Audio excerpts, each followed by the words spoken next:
Good morning मेरे प्यारे दोस्तों, सभी लोगों को मेरा नमस्कार। स्वागत करते हैं आप सभी का आपके अपने YouTube channel OD study point में। तो प्यारे दोस्तों, आज की क्लास में हम लोग सॉल्व करने वाले हैं मैथमेटिक्स के मोस्ट इंपॉर्टेंट क्वेश्चंस को।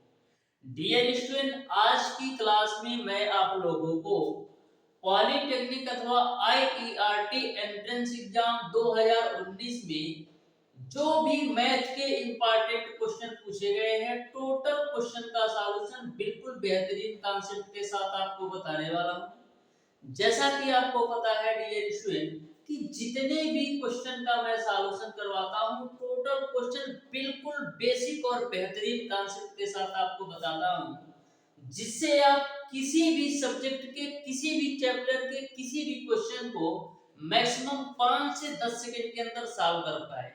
इस तरीके से डियर स्टूडेंट मैं आपको प्रत्येक क्वेश्चन के कॉन्सेप्ट को बताता हूं।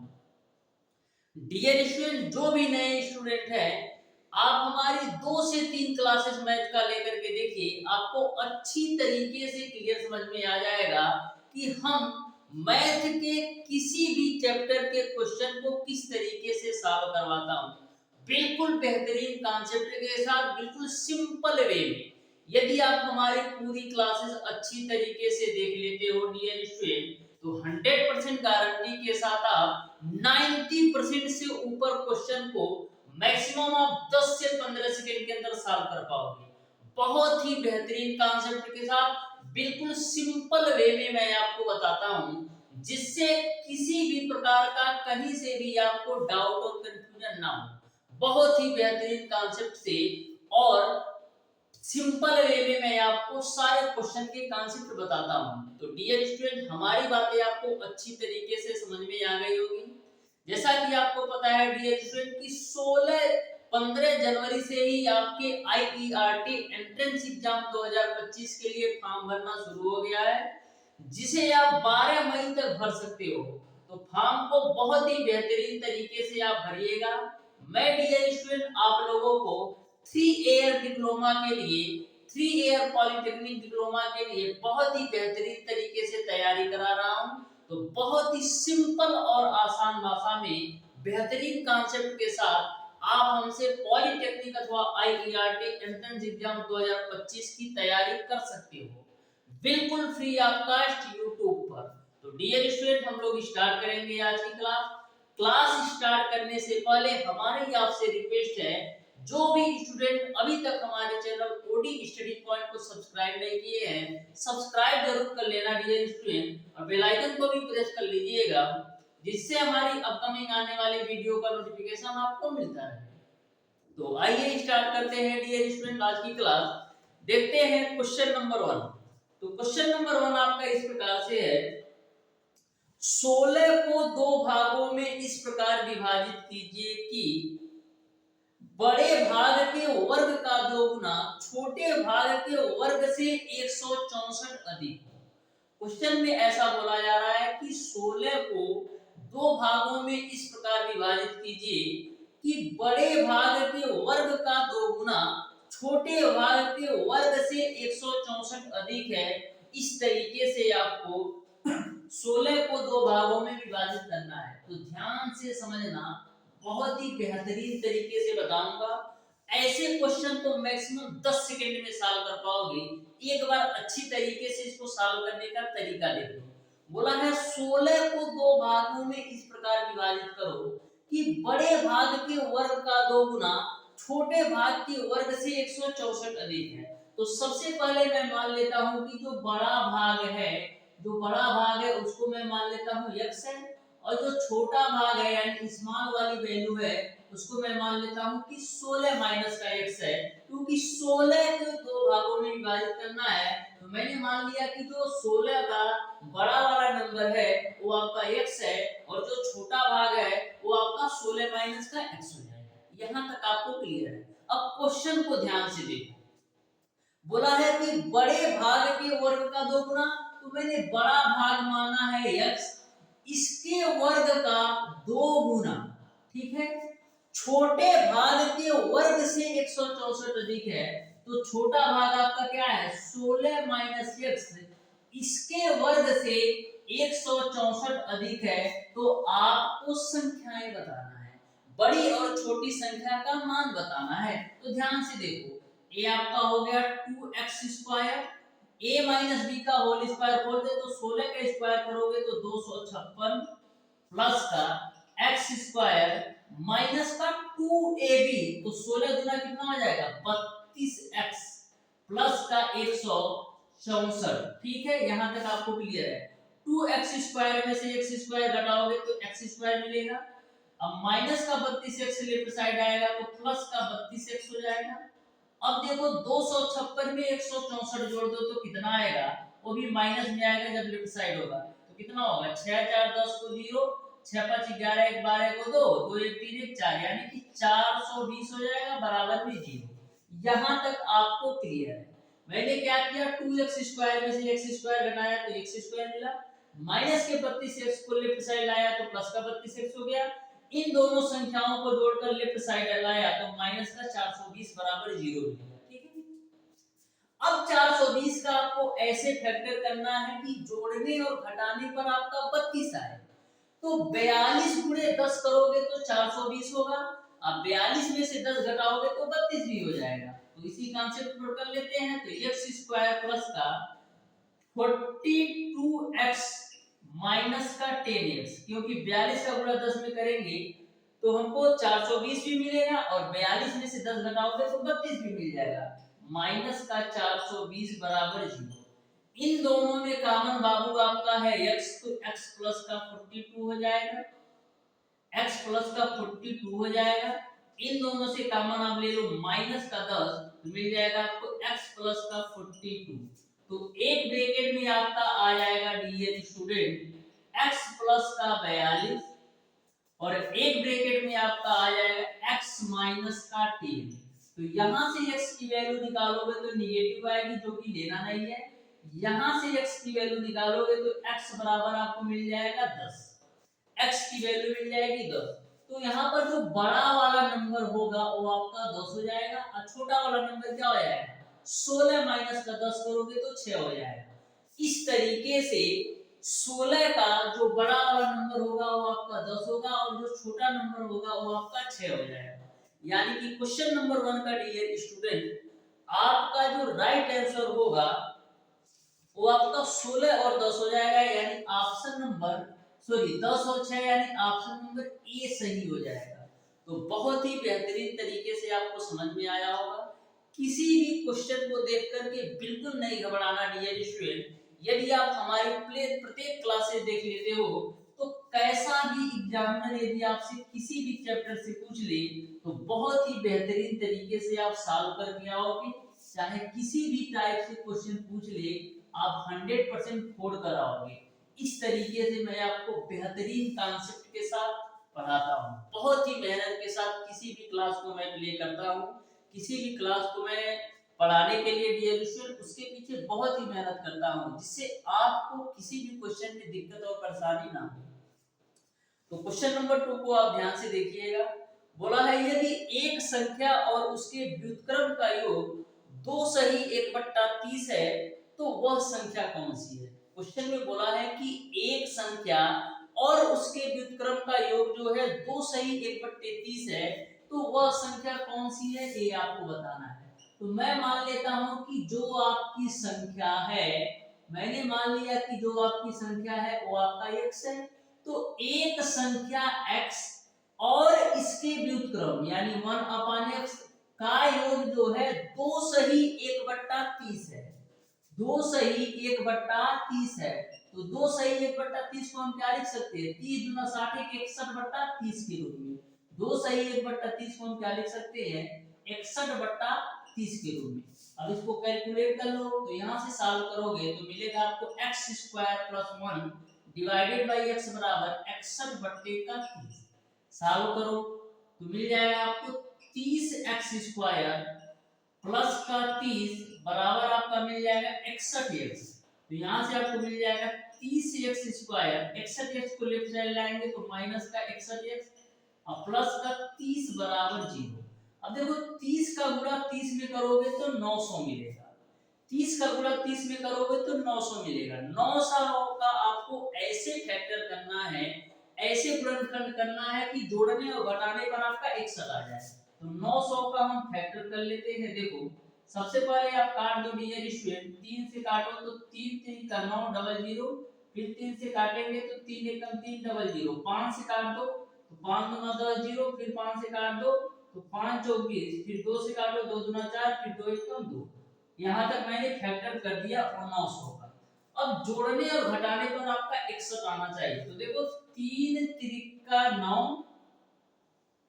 3 त्रिका 9, या तो ऐसे कर लेते हैं, देखो 5 पचे 25 कर लो और 3 त्रिका 9 दूना 18 दूना 36, 36 गुणे 25 करोगे तो आपका 900 भी आ जाएगा, और 36 में 25 जोड़ोगे तो 61 भी आ जाएगा। यानी कि हम 900 को 36 गुणे 25 के रूप में लिख लेते हैं। अब 36 और 25 जोड़ेंगे तो 61 भी आ जाएगा। तो इसी कॉन्सेप्ट को कर लेते हैं। तो 30x² माइनस का 61 को हम लिख लेते हैं कि 36x प्लस का 25x प्लस का 30 बराबर 0।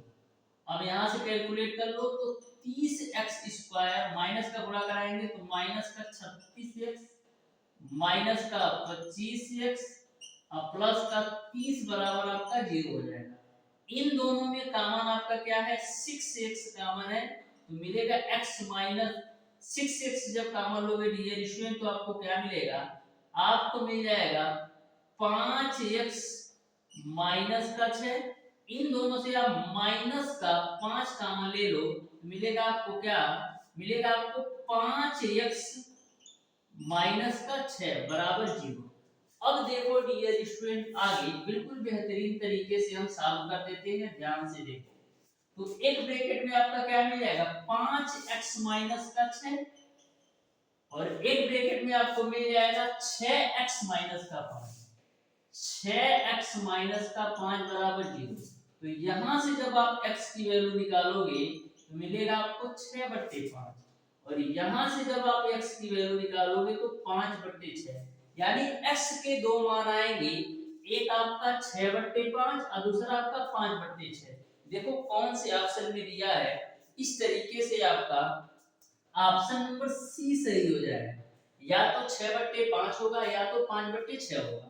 तो देख सकते हैं कितना बेहतरीन तरीके से आप किसी भी क्वेश्चन को सॉल्व कर सकते हो, यदि आपको बेसिक कॉन्सेप्ट अच्छी तरीके से पता है। यदि आप प्रत्येक चैप्टर के बेसिक कॉन्सेप्ट को अच्छी तरीके से समझना चाहते हैं तो मैंने ऑलरेडी 2023 में भी तैयारी करवाया है पॉलिटेक्निक अथवा आईईआरटी का, 24 में भी करवाया है, इसके अलावा 2020, 21, 22 में भी करवाया है। बहुत ही बेहतरीन तरीके से तैयारी कर सकते हैं, बिल्कुल बेहतरीन कॉन्सेप्ट के साथ। बढ़ते हैं डियर स्टूडेंट क्वेश्चन नंबर 3 की तरफ। आप ध्यान से समझिएगा, बिल्कुल बेहतरीन तरीके से आपको समझ में आने वाला है। तो देखो क्वेश्चन नंबर 3 क्या है, बोला है कि मेरी आयु मेरे पुत्र की आयु की तुलगुनी है। 5 वर्ष बाद मेरी आयु मेरे पुत्र की आयु की 2.5 गुनी हो जाएगी, तो मेरी व मेरे पुत्र की आयु बताओ। तो देखो कितना बेहतरीन सा क्वेश्चन है। सबसे पहले बोला है मेरी आयु मेरे पुत्र की आयु की 3 गुनी है।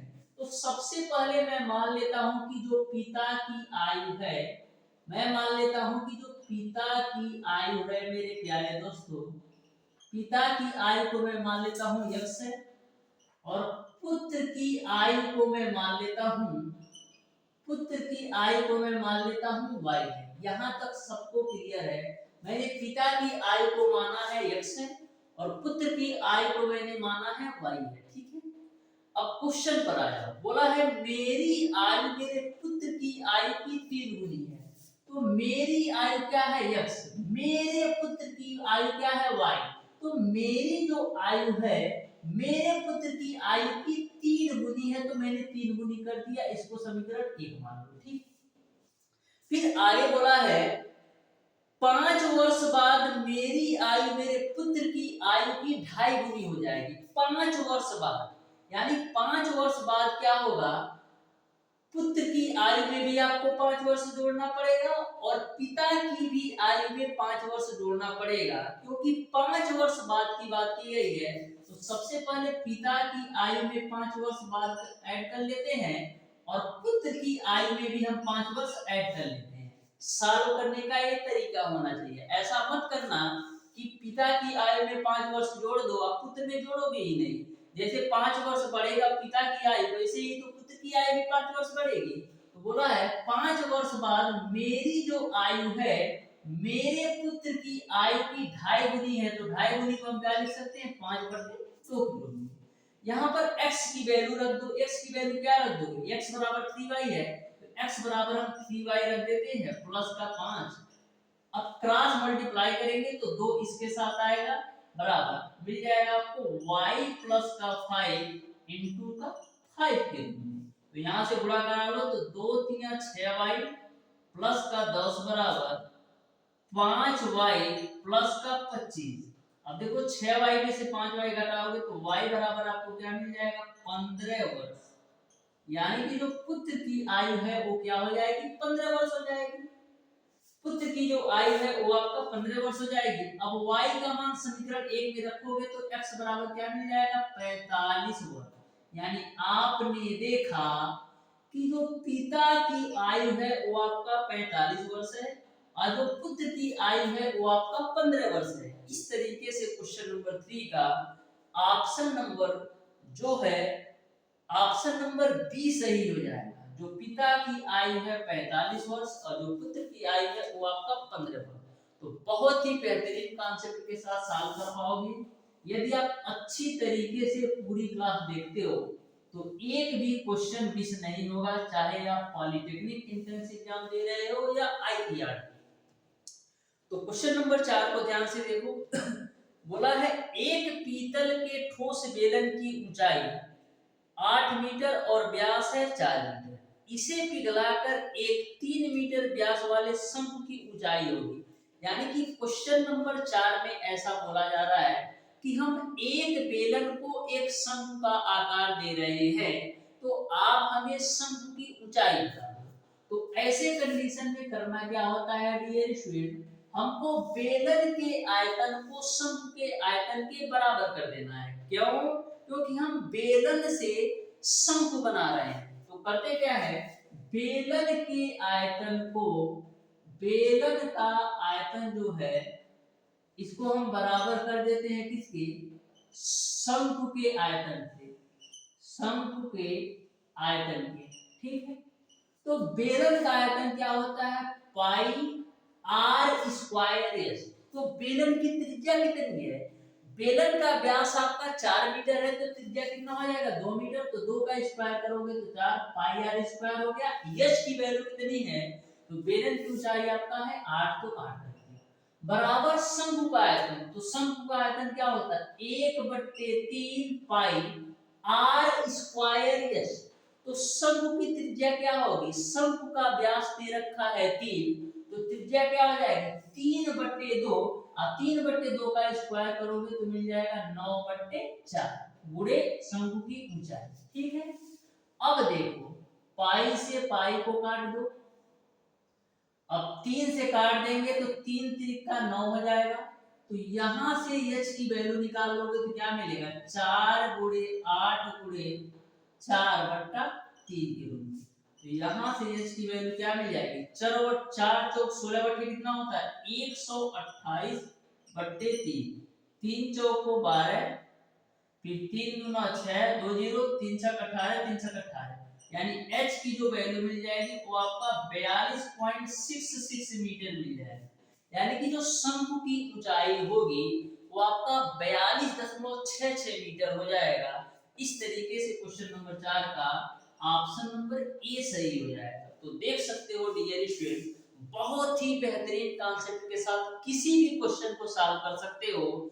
यदि आपको बेसिक कॉन्सेप्ट अच्छी तरीके से पता है, वह बेसिक कॉन्सेप्ट सीखने के लिए आपको OD study point YouTube channel पर जरूर आना पड़ेगा। तभी आप किसी भी क्वेश्चन को बहुत ही बेहतरीन कॉन्सेप्ट से समझ करके सॉल्व कर सकते हो।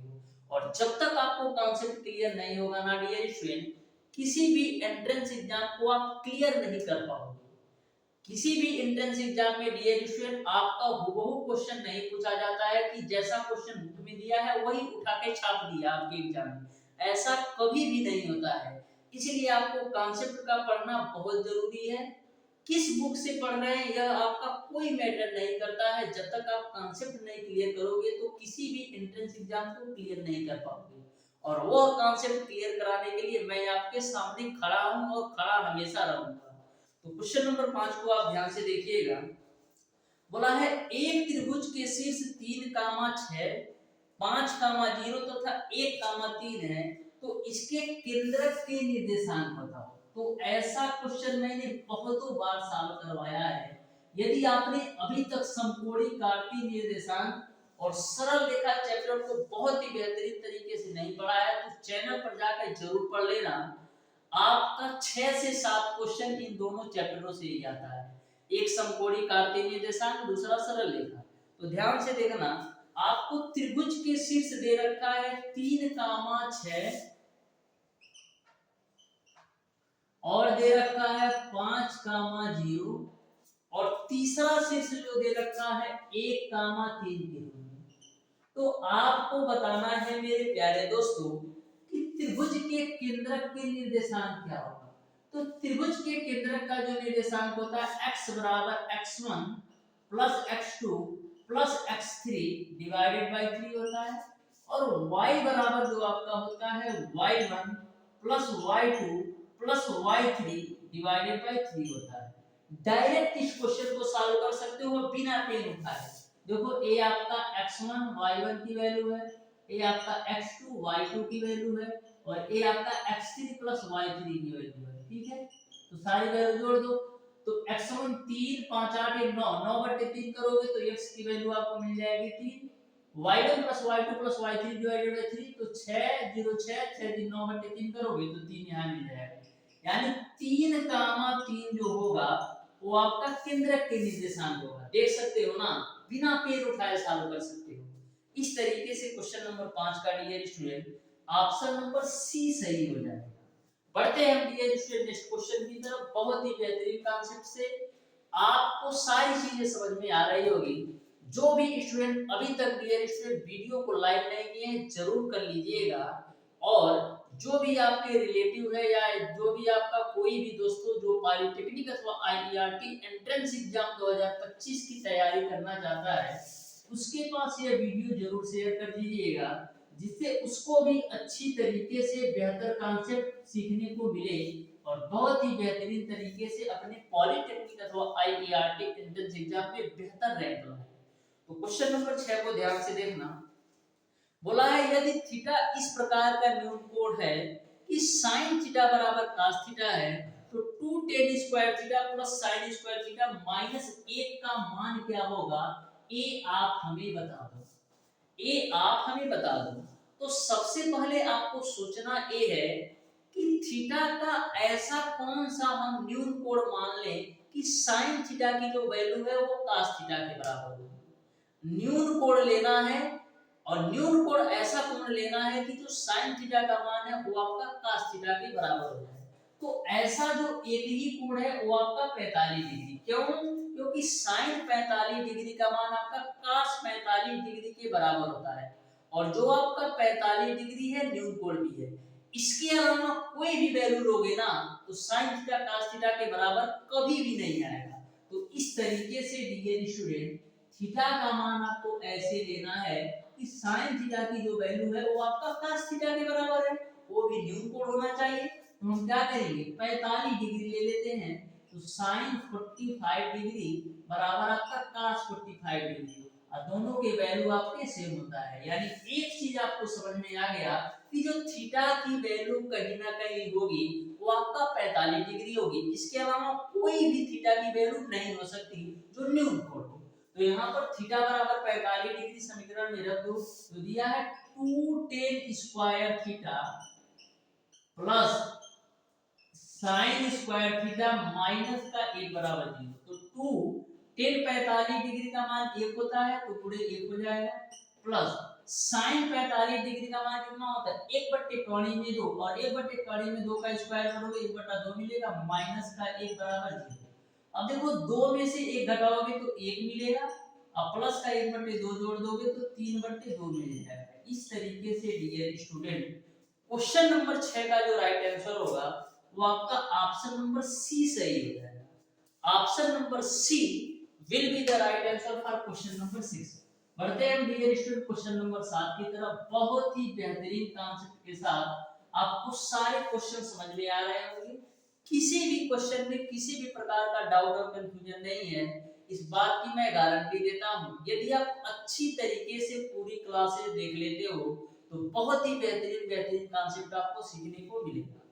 तो देखो बोला है यदि साइन a प्लस बी बराबर sine a cos b plus cos a sine b तो साइन 75 डिग्री का मान होगा। तो क्वेश्चन को जब ध्यान से देखोगे ना तो क्वेश्चन में ही फार्मूला दे रखा है कि यदि sine a plus B, sine a plus B का फार्मूला क्या होता है, sine a cos b plus cos a sine b। तो फार्मूला तो दे रखा है, उसी पे रख के सॉल्व कर दो। तो ध्यान से देखो, तो आपको साइन 75 डिग्री का मान बताना है। साइन 75 डिग्री का मान होता है। साइन 75 डिग्री को हम क्या लिख सकते हैं, हम लिख सकते हैं साइन 45 डिग्री प्लस का 30 डिग्री। अब यहाँ पर साइन ए प्लस बी का फार्मूला लगाओ, मिलेगा आपको साइन ए cos बी प्लस का cos ए इंटू का साइन बी। सारी वैल्यू रख दो। साइन 45 डिग्री का मान 1/कड़ी में 2, cos 30 डिग्री का मान कड़ी में 3/2 प्लस cos 45 डिग्री का मान कितना होता है, 1/कड़ी में 2 और sin 30 डिग्री का मान 1/2। इसी को सॉल्व कर लो। तो सॉल्व करोगे तो मिलेगा आपको कड़ी में 3 प्लस 1/2 कड़ी में 2। यही आपका राइट आंसर होगा। इस तरीके से क्वेश्चन नंबर 7 का ऑप्शन नंबर ए सही हो जाएगा। ऑप्शन नंबर ए जो होगा क्वेश्चन नंबर 7 का बिल्कुल राइट आंसर होगा। बढ़ते हैं हम डियर स्टूडेंट क्वेश्चन नंबर 8 की तरफ, जो कि आपका मेंसुरेशन से पूछा गया क्वेश्चन है। तो बहुत ही बेहतरीन तरीके से समझिएगा। बोला है 3 घन जिनकी कोरे 3, 4 व 5 सेंटीमीटर है को पिघला करके घन बनाया गया है, तो नए घन का पृष्ठीय क्षेत्रफल बताओ।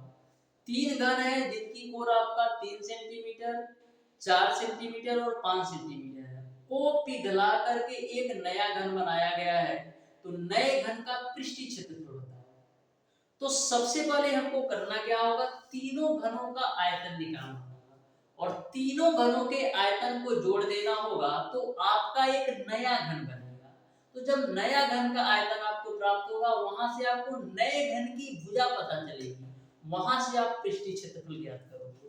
तो 3 घनों के कोरे आपको दे रखा है 3, 4, 5। तो पहले घन की कोर में मान लेता हूं A1 है, दूसरे घन की कोर A2 है और तीसरे घन की कोर आपका A3 है। तो पहले घन की कोर आपका 3 दे रखा है, दूसरा 4 और तीसरा आपका 5। तो पहले घन का आयतन निकालोगे तो क्या होगा, भुजा का क्यूब। तो 3 का क्यूब करोगे तो 27, यानी पहले घन का आयतन आपको मिल जाएगा 27। दूसरे घन का आयतन निकालो तो 4 का क्यूब करोगे तो 64 मिलेगा। तीसरे घन का आयतन निकालो तो 5 का क्यूब करोगे तो 125 मिल जाएगा। इस तरीके से मैंने तीनों घनों का आयतन निकाल लिया। अब इन तीनों घनों के माध्यम से एक नया घन बनाया जा रहा है, तो नए घन का जो आयतन होगा इन तीनों घनों के आयतन के योग के बराबर होगा, यानी कि 27 प्लस 64 प्लस 125। तो यहाँ से नए घन का जो आयतन होगा वो आपका 216 सेंटीमीटर क्यूब होगा। तो यहाँ से ए क्यूब की जो वैल्यू आपने निकाल लिया 216 सेंटीमीटर क्यूब, तो ए की जो वैल्यू मिल जाएगी वो आपको मिल जाएगी 6 सेंटीमीटर। अब आपको पता है मेरे प्यारे दोस्तों कि किसी भी घन का जो पृष्ठीय क्षेत्रफल होता है वो आपका होता है 6a²।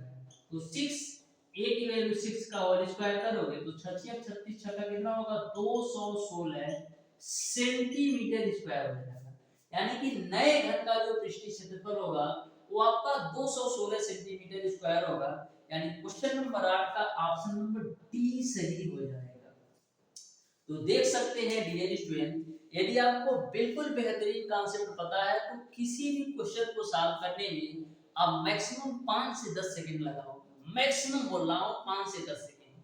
डियर स्टूडेंट, मैंने 2023 में भी बहुत सारा सिलेक्शन दिया है और 2024 में भी सिलेक्शन दिया है। ऐसे ऐसे स्टूडेंट आपको देखने को मिलेंगे डियर स्टूडेंट कि जिनका पॉलिटेक्निक के साथ साथ आईईआरटी कॉलेज में होगा। मैं तो बहुत सारे फोटोज को कम्युनिटी पोस्ट पर डालता है डियर स्टूडेंट। ऐसे में एक नाम याद आ रहा है, मनीषा थी, जो कि आईईआरटी और पॉलिटेक्निक दोनों का फॉर्म भरी थी और बहुत ही बेहतरीन तरीके से जितनी भी क्लासेस मैं देता था टोटल क्लास ले लेती थी। शायद मैंने एक बार कम्युनिटी पोस्ट पर भी डाला था। उसका आईईआरटी कॉलेज में dear student mechanical production branch से एडमिशन हुआ है, मैकेनिकल प्रोडक्शन ब्रांच से एडमिशन हुआ है। और उन्होंने बताया भी कि हमारा पॉलिटेक्निक में भी कानपुर जैसे कॉलेज मिला था। तो इस तरीके से आपको तैयारी करना है डियर स्टूडेंट कि पॉलिटेक्निक के साथ साथ आईईआरटी में सिलेक्शन हो जाए। और यह बात आपको क्लियर है डियर स्टूडेंट, यदि आप आईईआरटी की बहुत ही बेहतरीन तरीके से तैयारी करते हैं तो आप पॉलिटेक्निक चुटकियों में सॉल्व कर लेंगे, क्योंकि जो आपका आईईआरटी है पॉलिटेक्निक का बाप है। यदि आप बाप को अच्छी तरीके से समझ लोगे तो बेटा अपने आप उसके अंदर चला आएगा। तो इस तरीके से डियर स्टूडेंट, यदि आप पॉलिटेक्निक अथवा आईईआरटी एंट्रेंस एग्जाम दोनों के फॉर्म भरते हैं तो बहुत ही बेहतरीन तरीके से आप आईईआरटी की तैयारी कर लो। पॉलिटेक्निक तो चुटकियों में सॉल्व हो जाएगा। जैसा कि मैंने बताया कि आईईआरटी से डिप्लोमा करना, ये समझ लो डिप्लोमा पॉलिटेक्निक का बाप है आईईआरटी। तो इस तरीके से जो आपका बेटा है पॉलिटेक्निक बाप के अंदर, तो ऐसे ही आ जाएगा।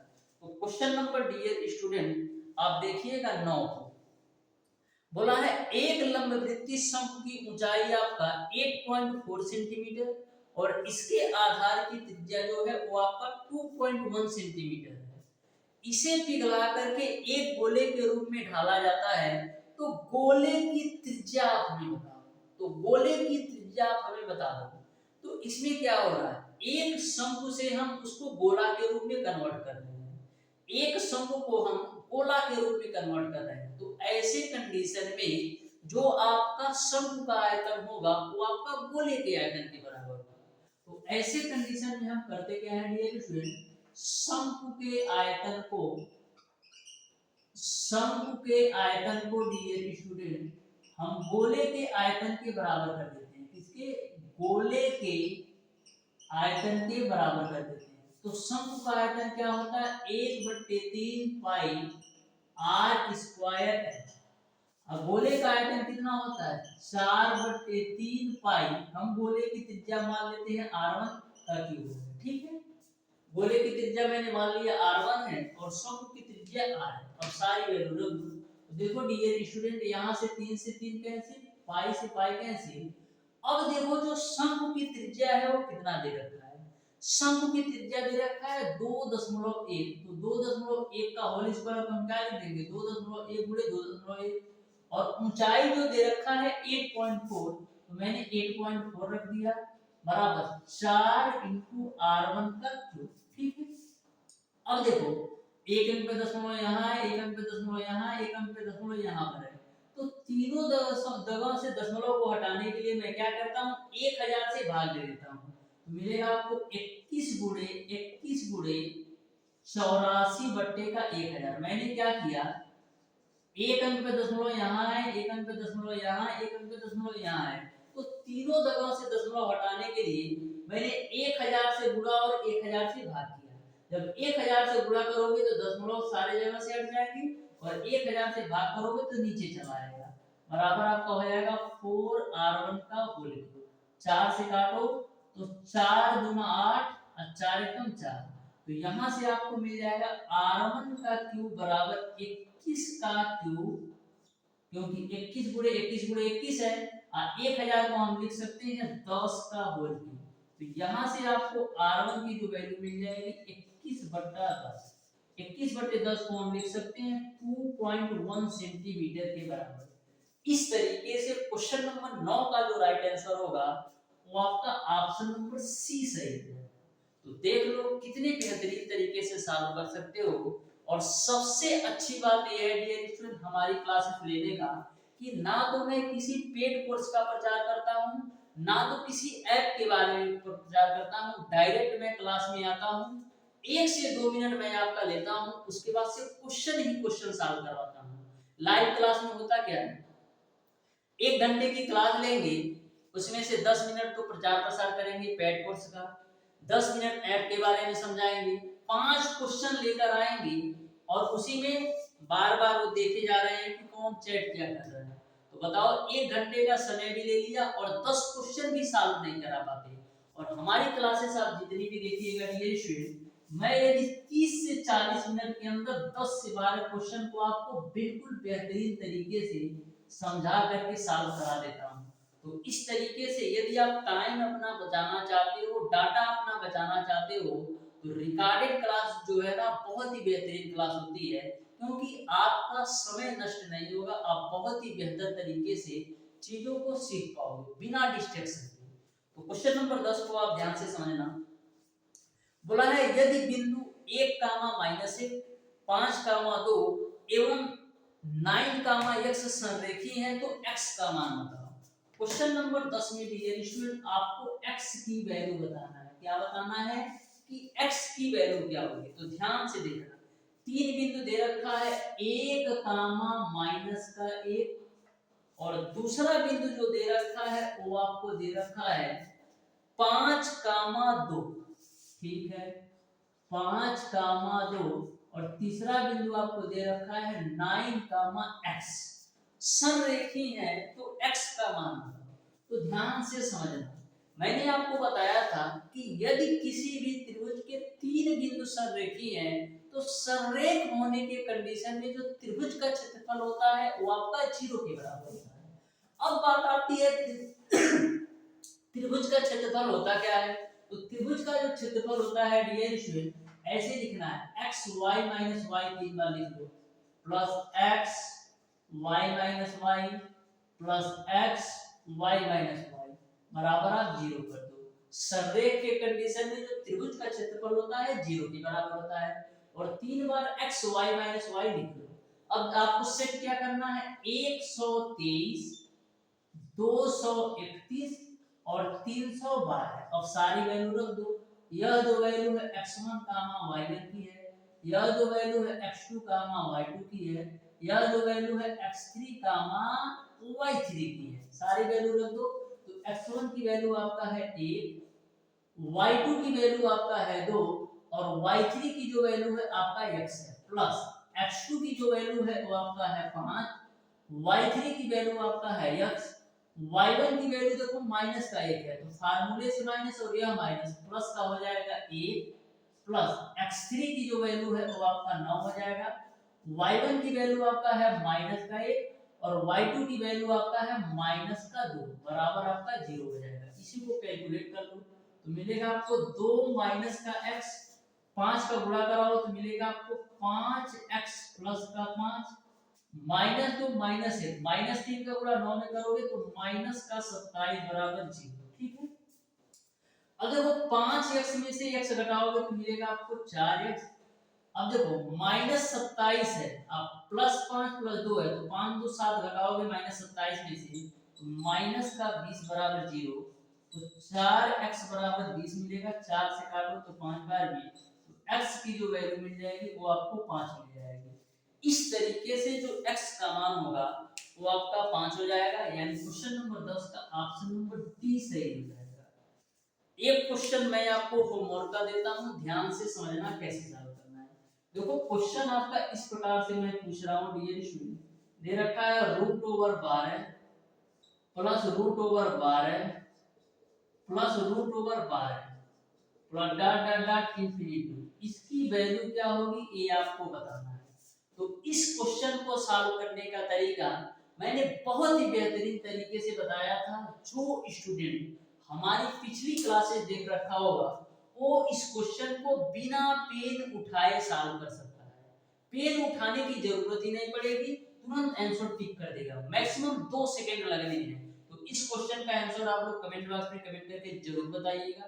तो प्यारे दोस्तों आज की क्लास को हम यहीं तक रखते हैं। आज की क्लास आपको कैसी लगी कमेंट बॉक्स में कमेंट करके अपनी राय जरूर देखिएगा। यदि डियर स्टूडेंट आपको किसी भी क्वेश्चन में किसी भी प्रकार का डाउट और कंफ्यूजन होता है तो आप हमें कमेंट बॉक्स में कमेंट करके पूछ सकते हैं। मिलते हैं डियर स्टूडेंट नेक्स्ट क्लास में, तब तक के लिए धन्यवाद।